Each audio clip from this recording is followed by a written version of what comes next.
Supply chain is not part of the economy. Supply chain is the economy. In other words, if you want to understand the economy, you're really talking about the supply chain at every aspect. Something as simple as a loaf of bread. You buy a loaf of bread at the grocery store. Like, okay, well, I guess it came from a baker, and I guess they took it from the bakery to the store by truck.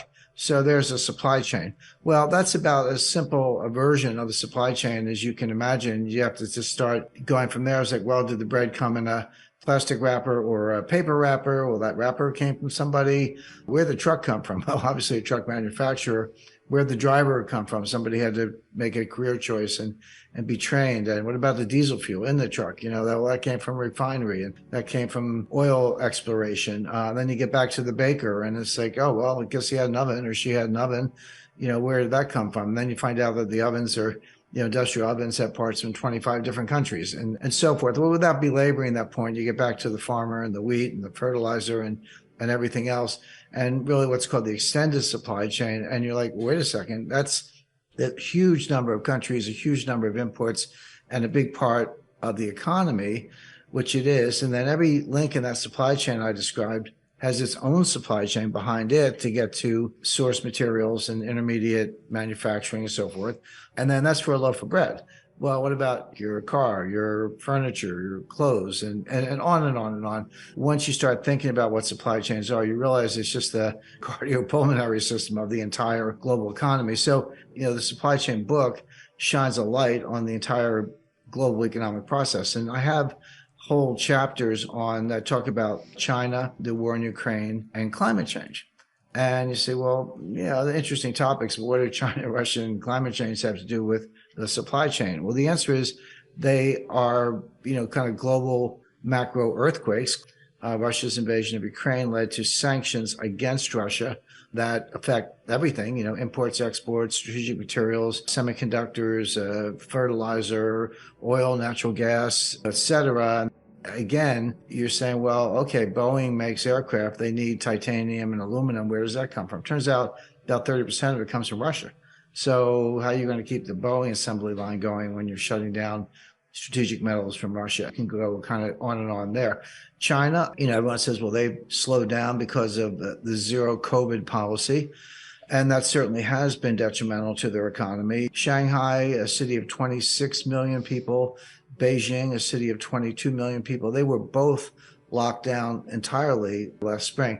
When I say entirely, no transportation in or out, nobody on the streets. You had some essential workers, people had to get to work. You had to have a COVID test, a negative result that was not more than 2 days old. So these were extreme lockdowns and obviously very, very detrimental to the economy. Now, those have died down a little bit, and China's saying, now we're going to relax our zero COVID policy a little bit. So what's new? Why are supply chains breaking down? What's new about the supply chain that makes it different than any other period in the history of the world? And what's new were two things, and they arose around 1989. The first was you had a combination of increased computing power, algorithms, artificial intelligence, better data collections, a new model. So you suddenly had the computational telecommunications and data and mathematical tools to be a lot more sophisticated about how you handle the supply chain.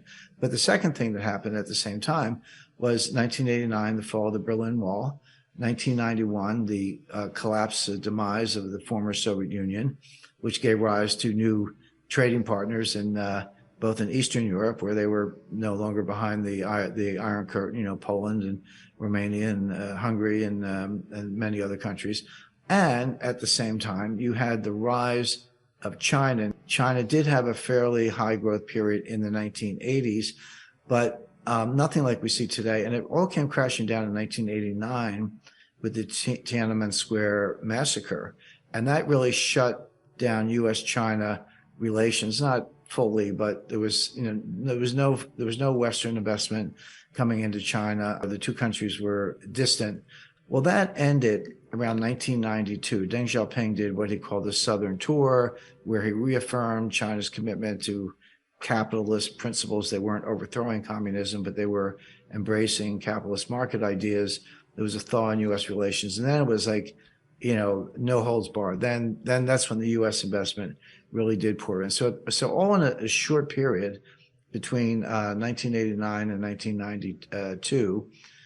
You had the fall of the Berlin Wall, the fall of the Soviet Union, new republics. China kind of re-enters the game, and all this was globalization. So now all of a sudden you had the science I described, computing and artificial intelligence and applied math, and a true global market. So now the supply chains could go 9,000 miles from Chongqing to New York, or from Shanghai to Seattle, or London to Hong Kong, of course. So this was true globalization, much larger scale, much longer supply chains, and it worked. And so this was a period I call supply chain 1.0, 30-year period from 1989 to 2019. Now, why did it break down around 2019? Three things. A lot of people look at the pandemic and they go, oh yeah, COVID, that disrupted everything. That was the problem. And some people look at the war in Ukraine and the Russian sanctions and go, that was the problem. And they both made it worse. They both made it worse. No doubt about it. Made the supply chain worse. But it really started in 2018 with Trump's tariffs on China. So Trump put tariffs on appliances and solar panels. Well, China didn't stand still for that. So China said, well, what can we do to strike back? Well, at the time, China was and is the world's largest importer of soybeans. They need the protein. They don't have enough. The U.S. and Brazil are the two largest exporters of soybeans. Well, China was buying all their soybeans from the United States because they were trying to reduce the trade deficit. We were buying so much stuff from them, and China said, well, what can we buy from the U.S. just to kind of balance the books a little bit? And the answer was soybeans. Well, when Trump put the tariffs on, China redirected all of their soybean orders to Brazil. They stopped buying U.S. soybeans and they bought them all from Brazil. Well, there's a lot more to that than a phone call. You got vessels and dry bulk carriers and transportation lanes and port facilities. And, if you're Brazil and you get all these orders, you got to get trucks to get the soybeans to the ports. You got to open up port facilities, et cetera. The point is, this is a major, major shift in global logistics, just to change the order book from the U.S. to Brazil.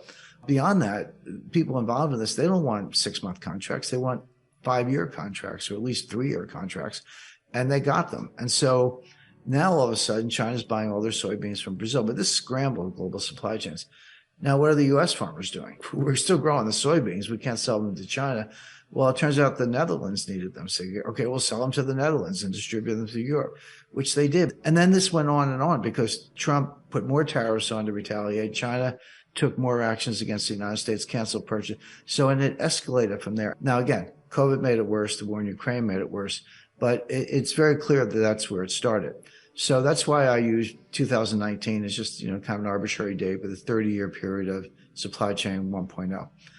Now, we're getting to supply chain 2.0, but we're not there yet. We're in this messy, in between, inefficient, muddling through period where things are broken, but they'll never be put back together the way they were, but we haven't produced or created the new model supply chain. We're just muddling through, and with a lot of disruption, a lot of empty shelves. You have to understand, it took us 30 years to build this. We blew it up in about 3 years. It's not going to come back overnight. It's going to take 5 or 10 years, or maybe longer, to rebuild in some form.